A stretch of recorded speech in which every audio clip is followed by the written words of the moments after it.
Certainly, most of us have felt the impact of rising inflation. We have brought you so many different stories of how that's impacting people for almost 18 months now.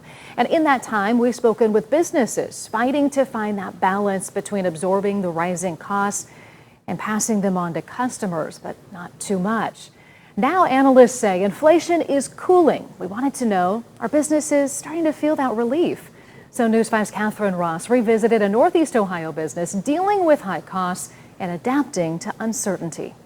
When News 5 first brought you to Kudrowski's Simply Delicious Bakery last October. This is a Polish pastry wrapped up with sweet cream cheese inside, and it's glazed with a butter glaze. The owners told us it was a balancing act, absorbing higher costs of some of their main ingredients while trying not to pass too much of that burden onto their loyal customers. Since the end of COVID, it has been seriously ridiculous. We're following through with Kudrowski's nearly a year later to see if anything has changed.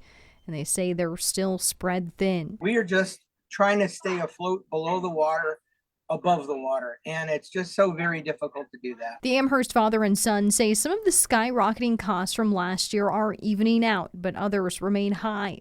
The price of cream cheese, a staple in the bakery's famous snoogle, is up 58%. And they're seeing deliveries tacking on fuel surcharges and delivering less product for the same price. We can only bring the prices up and slim down product lines. The Kudrowskis aren't the only ones feeling the pinch.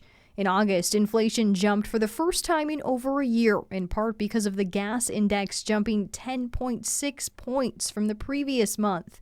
Food prices saw a more modest increase, but are still almost 5% higher than last year. Still, the climbing costs aren't climbing as quickly as they once were.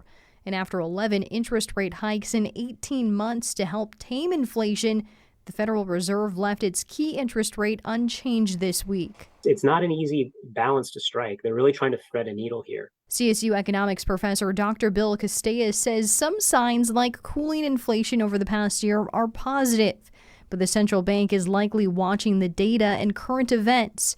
He says the war in Ukraine could still have ripple effects in the global economy, and recent labor strikes could pressure employers to raise wages and potentially prices. But it's still too early to tell what's next. Over the next couple of months, we'll get a few more data points, right, on what's happening with inflation, and we'll start to get a clearer picture of I think, hopefully, of where things are going. In Northeast Ohio, small businesses like Kudrowski's are also taking it one day at a time. The owners say they've weathered a lot in 4 decades and seen support from their loyal customer base. I have worked very hard over the last 39 3/4 years to keep this going and give a good product to people. So yeah, I'm optimistic. In Cleveland, Catherine Ross, News 5.